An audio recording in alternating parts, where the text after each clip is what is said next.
Hello every one. നമ്മൾ ഇന്ന് discuss ചെയ്യുന്നത് മൈ ഇമിഗ്രേഷൻ സ്റ്റോറി ബൈ ടാൻലിയിലെ പ്രധാനപ്പെട്ട ചോദ്യങ്ങളാണ്. Describe the 5 pieces of jigsaw puzzle in Tan Le's life. ടാൻലിയുടെ ജീവിതം ഒരു ജിക്സോ പസിൽ പോലെയാണെന്ന് പറയുന്നുണ്ട്. അതിൽ ഓരോരോ ഭാഗങ്ങൾ അവൾ പൂർത്തീകരിച്ചുകൊണ്ട് ഇരിക്കുകയാണെന്നും പറയുന്നുണ്ട്. ഈ ഒരു ചാപ്റ്ററിൽ 5 ഭാഗങ്ങളാണ് നമുക്ക് ടാൻലി പറയുന്നത്. ടാൻലി ജനിച്ചതെല്ലാം വിയറ്റ്നാമിലാണ്. പക്ഷേ വെറും 4 വയസ്സ് പ്രായമുള്ളപ്പോൾ പെട്ടെന്ന് ഓസ്ട്രേലിയയിലോട്ട് മൈഗ്രേറ്റ് ചെയ്യപ്പെടുകയാണ് ഒരു പ്രത്യേക സാഹചര്യത്തിൽ. അങ്ങനെ ഒരു അഭയാർത്ഥിയായിട്ട് മൈഗ്രേറ്റ് ചെയ്ത് പെട്ടെന്ന് വേറൊരു സ്ഥലത്ത് എത്തി. ആ സ്ഥലത്ത് എത്തിപ്പെട്ടപ്പോൾ അവിടെ അവൾ അനുഭവിച്ച വേദനകൾ, ദുഃഖങ്ങൾ, ഓരോ ആളുകളുടെ പെരുമാറ്റം, അവൾ കണ്ടു വളർന്ന സാഹചര്യങ്ങൾ എല്ലാം കൂടെയാണ് ഈ ഒരു കഥയിൽ പറയുന്നത്. 4 വയസ്സായപ്പോൾ ഒരു അഭയാർത്ഥിയായിട്ട് ഓസ്ട്രേലിയയിൽ എത്തപ്പെട്ടു. അങ്ങനെ അവളുടെ ജീവിതത്തിലെ ഓരോരോ ഭാഗങ്ങൾ ഒരു ജിക്സോ പസിൽ പോലെയാണ് എന്ന് പറയുന്നുണ്ട്. അപ്പോൾ ജിക്സോ പസിൽ എന്ന് വെച്ചാൽ നമുക്ക് എല്ലാവർക്കും അറിയാം, നമ്മളത് ഓരോരോ ഭാഗങ്ങളായിട്ടായിരിക്കും. അതെല്ലാം നമ്മൾ ഒരു കൂട്ടമായി വെച്ച് അതിനെ സോൾവ് ചെയ്തെടുക്കുന്ന ഒരു പസിലാണ് ജിക്സോ പസിൽ. അപ്പോൾ ഓരോ പീസും അതിലെ ഓരോ ഭാഗങ്ങളും അവളുടെ ജീവിതത്തിലെ ഓരോ കഥയാണെന്നാണ് അവൾ പറയുന്നത്. ഇതിൽ ആദ്യ ഭാഗം എന്ന് പറയുന്നത് അവളുടെ മുത്തച്ഛനെ പറ്റിയിട്ടാണ്. മുത്തച്ഛൻ വളരെ നല്ലൊരു അധ്വാനിയും ജീവിതത്തിന് വേണ്ടി ഒരുപാട് ഡിറ്റർമൈൻഡ് ആയിട്ട് വർക്ക് ചെയ്യുന്ന ഒരാളായിരുന്നു. ഹാർഡ് വർക്കിംഗ് പേഴ്സൺ ആയിരുന്നു. അദ്ദേഹം ഒരു പോയറ്റായിരുന്നു, പ്ലേ റൈറ്റ് ആയിരുന്നു. പക്ഷേ അദ്ദേഹത്തിൻ്റെ ഏറ്റവും വലിയ ആഗ്രഹം എന്ന് വെച്ച് കഴിഞ്ഞാൽ അദ്ദേഹത്തിൻ്റെ രാജ്യം, അത് വിയറ്റ്നാമത്തിന് സ്വാതന്ത്ര്യം കിട്ടണം എന്നായിരുന്നു അദ്ദേഹത്തിൻ്റെ ആഗ്രഹം. പക്ഷേ ആ ആഗ്രഹങ്ങൾക്കെല്ലാം എതിരായിട്ട് കമ്മ്യൂണിസ്റ്റുകാർ സൈഗോണിലേക്ക് എൻ്റർ ചെയ്യപ്പെട്ടു, കടന്നു കയറി. സൈഗോൺ എന്ന് വെച്ചാൽ വിയറ്റ്നാമിലെ ഒരു സിറ്റിയാണ്. കടന്നു കയറിയപ്പോൾ അദ്ദേഹം ആഗ്രഹങ്ങളെല്ലാം നശിച്ചുപോയി. He died broken by history. So അങ്ങനെ അത് പെട്ടെന്ന് ഈ ഒരു സിറ്റുവേഷൻ വന്നപ്പോൾ അദ്ദേഹത്തിന് ഒരുപാട് മാനസികമായ സമ്മർദ്ദവും ഡിപ്രഷനും എല്ലാം അനുഭവപ്പെട്ടു. തുടർന്ന് അദ്ദേഹത്തിൻ്റെ ഫ്രണ്ട്സും കാര്യങ്ങളെല്ലാം അദ്ദേഹത്തെ കളിയാക്കാൻ തുടങ്ങി. അങ്ങനെ അദ്ദേഹം മരിക്കുകയാണ് ഉണ്ടായത് എന്നാണ് പറയുന്നത്. ഇതാണ് ആദ്യ ഭാഗം. ആദ്യ ഭാഗത്തിൽ ഗ്രാൻഡ് ഫാദറിനെ പറ്റി പറയുന്നു. ഗ്രാൻഡ് ഫാദറിനെ പറ്റി ടാൻലി ഇപ്പോഴും ഓർത്തിരിക്കുന്നു. ഹിസ്റ്ററി ഞങ്ങളെ കൊല്ലാൻ നോക്കിയെങ്കിലും ഞങ്ങൾ അതിലെ ഒന്നും തളർന്നില്ല എന്നെല്ലാം ഒരു ലൈനും ടാൻലി അവിടെ പറയുന്നുണ്ട്. രണ്ടാമത്തെ piece of jigsaw puzzle was her journey to the Australia. ഒരു ബോട്ടിലൂടെ വിയറ്റ്നാമിൽ നിന്ന് ഓസ്ട്രേലിയയിലോട്ട് പോകുന്ന ആ ജേണിയെ പറ്റിയിട്ടാണ് രണ്ടാമത്തെ പീസ്. അതും പ്രത്യേകിച്ച് അവളുടെ അമ്മയെ പറ്റിയിട്ടാണ് മെയിൻലി ഫോക്കസ് ചെയ്ത് പറയുന്നത്, ടാൻലിയുടെ അമ്മയെ പറ്റിയിട്ട്. എന്തായിരുന്നു എന്ന് വെച്ച് കഴിഞ്ഞാൽ ടാൻലിയുടെ അമ്മ ഈ ടാൻലിനെയും ടാൻലിയുടെ അനുജത്തിയെയും അതുപോലെ തന്നെ അവരുടെ അമ്മൂമ്മയും, ഇവരെ 4 പേരെയും കൂട്ടിയിട്ടാണ് ഇവർ ഓസ്ട്രേലിയയിലോട്ട് മൈഗ്രേറ്റ് ചെയ്തത്. സോ ഈ 4 സ്ത്രീകൾ മാത്രമായിട്ടാണ് മൈഗ്രേറ്റ് ചെയ്തത് ഒരു ബോട്ടിൽ. സോ അത് നമുക്ക് ഭയങ്കര ഒരു ബോൾഡായിട്ടുള്ളൊരു സ്ട്രെങ്ത്ത്, അവളുടെ അമ്മയുടെ ഒരു ഭയങ്കര ഒരു ഭയങ്കര ധൈര്യമാണ് നമുക്കിവിടെ ഡിപ്പിക്റ്റ് ചെയ്യുന്നത്. സോ അവളുടെ അമ്മ ഈ കുട്ടികളെ വെച്ചിട്ട് ബോട്ടിലൂടെ യാത്ര ചെയ്യുന്നു. അപ്പോൾ പോകുന്ന വഴിയിലെല്ലാം അവർ അനുഭവിച്ച കാര്യങ്ങൾ, ഒരാൾ മരിക്കുന്നത് അവർ കാണുന്നുണ്ട്. പിന്നെ പൈറേറ്റ്സും അതുപോലെ തന്നെ ഒരുപാട് മോശപ്പെട്ട അവസ്ഥകളൊക്കെ വരാൻ സാധ്യതയുണ്ട്. ചിലപ്പോൾ ഒരുപക്ഷെ പീഡനങ്ങൾ നടക്കാം, ഇതെല്ലാം നടക്കാം. ഇതിൻ്റെ എല്ലാ റിസ്ക്കും കാര്യങ്ങളും അവളുടെ അമ്മയ്ക്ക് അറിയാം. അതുകൊണ്ട് ബാക്കി എല്ലാവരെ പോലെ തന്നെ അവളുടെ അമ്മ കയ്യിലൊരു കുപ്പി വിഷം കരുതിയിരുന്നു. അഥവാ ആരെങ്കിലും പിടിക്കപ്പെട്ടാൽ നമ്മൾക്ക് എത്രയും പെട്ടെന്ന് മരിക്കണം, അല്ലെങ്കിൽ ഒരു ആത്മഹത്യ ചെയ്യണം എന്ന് പോലും ഒരു പ്ലാന് അവളുടെ അമ്മയുടെ മനസ്സിലുണ്ടായിരുന്നു. പിന്നെ ടാൻലി പറയുന്നുണ്ട്, ടാൻലിക്ക് ആ ബോട്ടിൻ്റെ സൗണ്ട് ഓർമ്മയുണ്ട്. അതുപോലെ തന്നെ ടാൻലിക്ക് ആദ്യമായി ആപ്പിൾ കൈമാറിയത് ആ ഒരു ബോട്ടിൽ ഉണ്ടായിരുന്ന ഒരു യങ് മാൻ ആയിരുന്നു. മലേഷ്യൻ കോസ്റ്റിലെ ഒരു യങ് മാൻ ആദ്യമായി ടാൻലിക്കൊരു ആപ്പിൾ കൈമാറി. ആ ആപ്പിളിൻ്റെ ടേസ്റ്റ് അവൾക്ക് ജീവിതത്തിൽ പിന്നെ എവിടെയും കിട്ടിയിട്ടില്ല എന്നൊക്കെ പറയുന്നുണ്ട്. ഭയങ്കര ഒരു വിഷമിപ്പിക്കുന്ന ഓരോരോ ഇൻസിഡൻസ് അതിൽ നമ്മൾ എഴുതിയിട്ടുണ്ട്.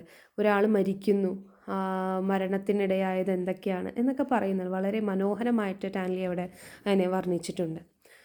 അടുത്ത പീസ് ഓഫ് ജിക്സോ പസിൽ എന്ന് പറയുന്നത് ഈ 4 അഭയാർത്ഥികൾ ഓസ്ട്രേലിയ എത്തിപ്പെട്ട് അവിടെ എങ്ങനെയാണ് അവർ ജീവിച്ചത്, ടാൻലിയും ടാൻലിയുടെ കുടുംബവും 4 സ്ത്രീകളും എങ്ങനെ അവിടെ ജീവിച്ചു. അവർ ഫൂട്സ്ക്രേ എന്ന് പറയുന്ന ഒരു മെൽബോണിലെ ഒരു സബേർബ് വർക്കിംഗ് ക്ലാസ് സബേർബ് ഏരിയയിലാണ് അവർ താമസിച്ചത്. സബേർബ് എന്ന് വെച്ച് കഴിഞ്ഞാൽ ഒരു ഒരു ഒരു സിറ്റിയുടെ ഒരു ചെറിയ ഭാഗം, അതിലാണ് ഈ സിറ്റിയിൽ ജോലി ചെയ്യുന്ന ആളുകളെല്ലാം താമസിക്കുന്നത്. സോ അത്തരമൊരു ഏരിയയിലാണ് ഇവർ എത്തിപ്പെടുന്നത്. പിന്നെ അവിടെ ഇവരുടെ അമ്മയുടെ കഠിനാധ്വാനത്തിനെ പറ്റിയിട്ട് ഒരുപാട് വർണ്ണിക്കുന്നുണ്ട്. എന്നുവെച്ചാൽ ടാൻലിയുടെ അമ്മ ഒരുപാട് ഹാർഡ് വർക്ക് ചെയ്യുമായിരുന്നു. ഒരു കാർ അസംബ്ലി ലൈനിലും അതുപോലെ തന്നെ രാത്രി ഡ്യൂട്ടിയും കാര്യങ്ങളൊക്കെ ഒരുപാട് ജോലി ചെയ്ത് ഡബിൾ ഷിഫ്റ്റൊക്കെ എടുത്ത് രാത്രിയും രാവും ഒക്കെ ജോലി ചെയ്ത് അധ്വാനിച്ച് ഒരുപാട് പൈസ സമ്പാദിക്കുമായിരുന്നു. ആ പൈസ സമ്പാദിച്ചതെല്ലാം ഇവരുടെ എഡ്യൂക്കേഷൻ പഠനത്തിന് വേണ്ടിയിട്ടാണ് ഏറ്റവും കൂടുതൽ ചിലവഴിച്ചിട്ടുള്ളത്. അതേസമയം ഇവർക്ക് പുതിയ വസ്ത്രങ്ങൾ വാങ്ങാനൊന്നും പൈസ ഉണ്ടായിരുന്നില്ല. ഇവർ പഴയ വസ്ത്രങ്ങളാണ് ഉപയോഗിച്ചിട്ടുണ്ടായിരുന്നത്. ഒരു സ്റ്റോക്കിങ്സിൻ്റെ കാര്യമെല്ലാം പറയുന്നുണ്ട്. സ്റ്റോക്കിങ്സ് എന്ന് വെച്ച് കഴിഞ്ഞാൽ നമ്മുടെ കാല് മുതൽ കാലിൻ്റെ മുട്ട് വരെ ഒരു സോക്സ് പോലെ, നമ്മുടെ സാധാരണ നമ്മൾ ഷൂസിലൊക്കെ ഇടുന്ന സോക്സ് പോലെ ഒരു മെറ്റീരിയലാണത്. നമുക്ക് ഗൂഗിൾ ചെയ്താൽ അതിൻ്റെ ഫോട്ടോസും കാര്യങ്ങളൊക്കെ നമുക്ക് കിട്ടും. ചില ഇംഗ്ലീഷ് മൂവീസിലെല്ലാം നമ്മൾ കാണാറുണ്ട്. ഓക്കെ, സോ ആ സാധനങ്ങളൊക്കെ ഉണ്ടായിരുന്നു. അത് 2 സ്റ്റോക്കിങ്സ് ഉണ്ടായിരുന്നു, കാരണം 2ലും ഹോളായിരുന്നു. അപ്പോൾ ഒന്നിലെ ഹോള് മറയ്ക്കാൻ മറ്റൊന്നിലെ ഹോള് സഹായിക്കും എന്നെല്ലാം പറഞ്ഞിട്ട് വളരെ ഒരു വിഷമിപ്പിക്കുന്ന, അല്ലെങ്കിൽ അവരുടെ പോവർട്ടീനെ കാണിക്കുന്നതായിട്ട് ഒരുപാട് സെൻറ്റൻസ് അവിടെ ഉണ്ടായിരുന്നു. പിന്നെ അങ്ങനെ അവളുടെ അമ്മ ഹാർഡ് വർക്ക് ചെയ്ത് ഒരു കമ്പ്യൂട്ടർ കഫേ തുടങ്ങുന്നുണ്ട്. പിന്നെ അതുപോലെ തന്നെ ഒരു ബ്യൂട്ടീഷ്യൻ കോഴ്സ് പഠിച്ച് പിന്നീട് വേറെ ബിസിനസ് തുടങ്ങുന്നുണ്ട് എന്നെല്ലാം അവിടെ പറയുന്നുണ്ട്. സോ ഇതായിരുന്നു 3rd piece of puzzle. And the 4th piece of the puzzle was അവൾ young Australian of the year തിരഞ്ഞെടുക്കപ്പെട്ടു. ഇതിന് റീസൺ എന്താണെന്ന് വെച്ചാൽ അവൾ വളരെ ഡിറ്റർമൈൻഡ് ആയിട്ടുള്ള സ്റ്റുഡൻ്റ് ആയിരുന്നു. അവൾ ജീവിച്ച് വളർന്ന സാഹചര്യങ്ങളെല്ലാം മോശമായിരുന്നു. കാരണം അവളുടെ ചുറ്റുപാടുമുള്ള എല്ലാ ആളുകളും പല വിധത്തിലും തരത്തിലുമായിരുന്നു. ഒരുപാട് ഡ്രഗ് അബ്യൂസും വയലൻസും പോവർട്ടിയും ഇതിൻ്റെയൊക്കെ ഇടയിൽ നിന്നാണ് അവൾ പഠിച്ച് ഇത്ര ഒരു നിലയിലെത്തിയത്. പക്ഷെ എങ്കിൽ പോലും ഈ അവസ്ഥകളൊന്നും അവളെ ബാധിച്ചിട്ടില്ല. അവൾ അതിൽ നിന്നെല്ലാം ഹാർഡ് വർക്ക് ചെയ്ത് മുന്നോട്ട് വരികയാണ് ചെയ്തത്. അങ്ങനെ അവൾ നിയമം പഠിക്കുകയായിരുന്നു. നിയമബിരുദ വിദ്യാർത്ഥിയായിരുന്നു. അങ്ങനെ പഠിച്ചുകൊണ്ടിരിക്കുന്ന സമയത്താണ് ഓസ്ട്രേലിയയിൽ വെച്ച് യങ് ഓസ്ട്രേലിയൻ അവാർഡ് ലഭിക്കുന്നത്. അങ്ങനെ ടാൻലിക്ക് ഒരുപാട് വേദികളിൽ സംസാരിക്കാൻ അവസരം കിട്ടി. ഒരുപാട് ആളുകളെ കാണാൻ പറ്റി.